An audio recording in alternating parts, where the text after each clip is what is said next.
Walang nakakaalala kung kailan eksaktong nagsimula ang kwento.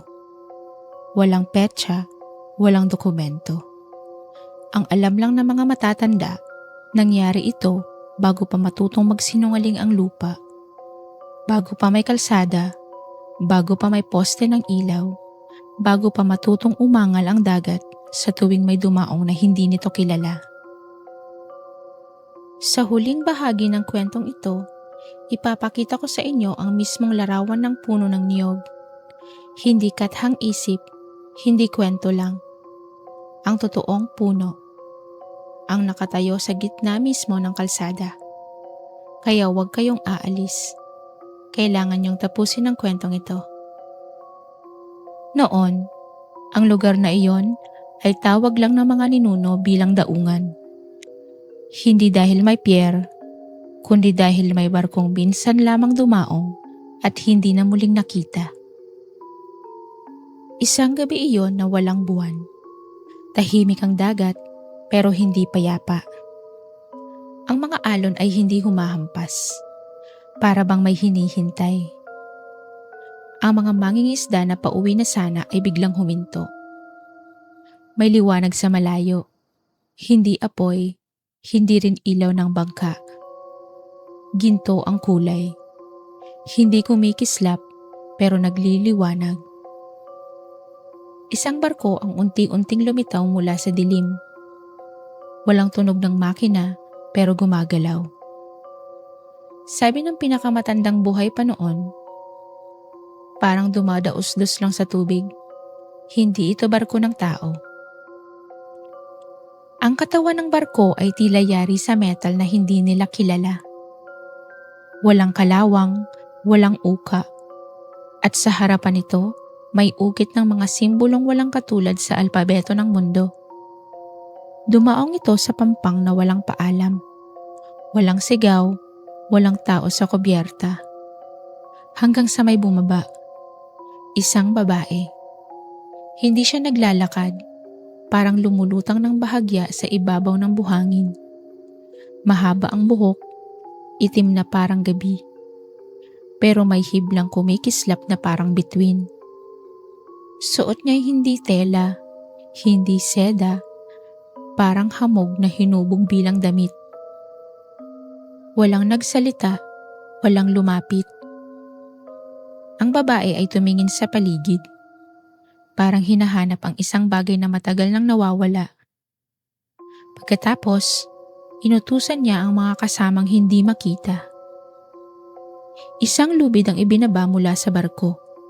Hindi abaka, hindi nylon.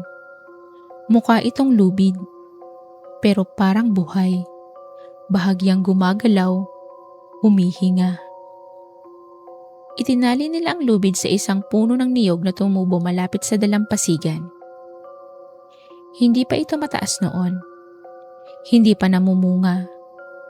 Isang simpleng puno, walang kaibahan sa iba.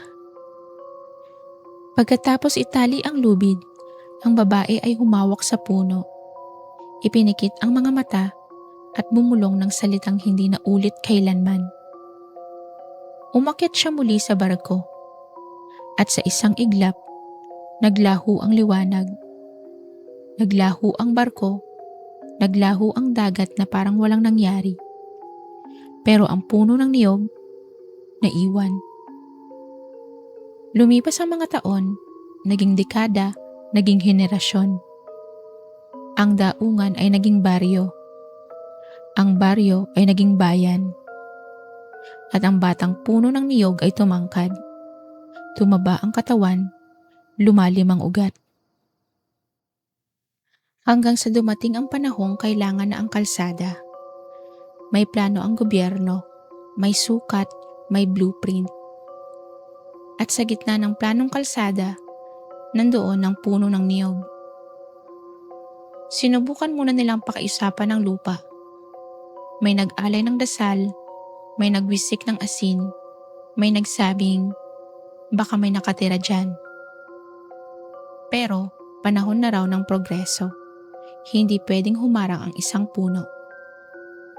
Una, tinangka itong putulin. 3 lalaking may matatalas na itak. Unang hampas pa lang, napatid ang itak. Hindi sa puno, kundi sa mismong bakal. Akala nila'y nagkataon lang.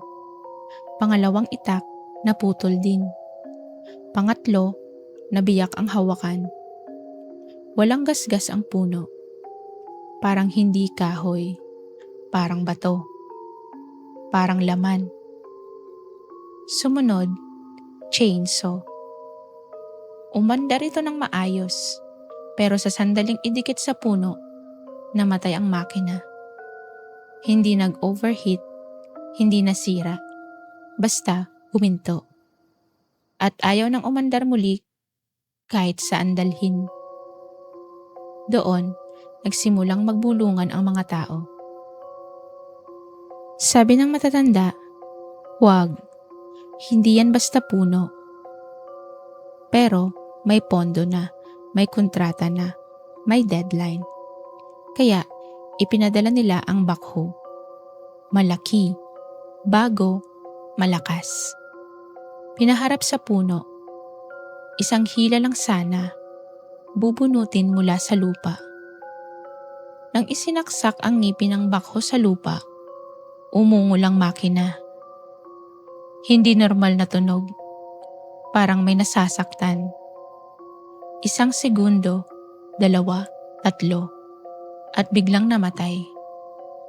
Hindi na umandar, hindi na mag-start, kahit anong gawin ng mekaniko. Nang buksan ng makina, wala silang nakitang sira. Parang may kumuha lang ng buhay nito. Kinabukasan, umatras ang kontraktor. Hindi na nila pinutol ang puno. Hindi na nila binunot. Hindi na nila ginalaw. Iniliko ang kalsada at iniwan ang puno ng niyog sa gitna. Hanggang ngayon, nandito pa rin ito. Isang kalsadang dinaraanan ng jeep, motor, truck. At sa gitna nito, isang puno ng niyog. May konkretong palibot, may babala, may reflector. Pero walang bakod. Parang alam ng lahat, wag lalapitan. Namumunga ang puno, marami, malalaki. Pero kapag binuksan, walang laman. Walang laman, walang tubig, walang laman ng niyog. Tuyo, hungaw, parang sinipsip ang loob. Sabi ng matatanda, hindi yan pagkain. Hindi yan para sa tao. May mga bata raw na nagtangkang kumuha, nilagnat kinagabihan. Nanaginip ng dagat na walang hanggan. At isang babaeng tumatawag sa pangalan nila. Kahit hindi nila alam kung paano niya nalaman ang pangalan nila.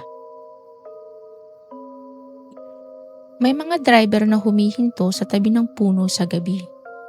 Biglang namamatay ang makina. Biglang bumibigat ang hangin. At may ilan na nagsasabing may nakikita silang barkong ginto sa malayo. Tuwing 2:00 ng madaling araw kapag walang buwan. Hindi ito dumaong, hindi rin lumalapit. Parang naghihintay. Sabi ng pinakamatandang babae sa lugar, ang barko raw ay barkong engkanto. At ang babaeng bumaba noon, isang prinsesa. Hindi siya bumisita, umuwi siya. At ang puno ng niyog, iyon ang tali. Hindi tali para pigilan, kundi tali para makabalik. Kapag dumaong muli ang barko, may susunduin daw ito. Hindi tao, hindi hayop. Isang bagay na matagal nang nakatali sa lupa. At kapag dumating ang araw na yon, ang kalsada raw ay magiging dagat. At ang niyog sa gitna, hindi na magiging puno. Hanggang ngayon, nandoon pa rin ito. Hindi namamatay, hindi pinuputol, hindi inaalis.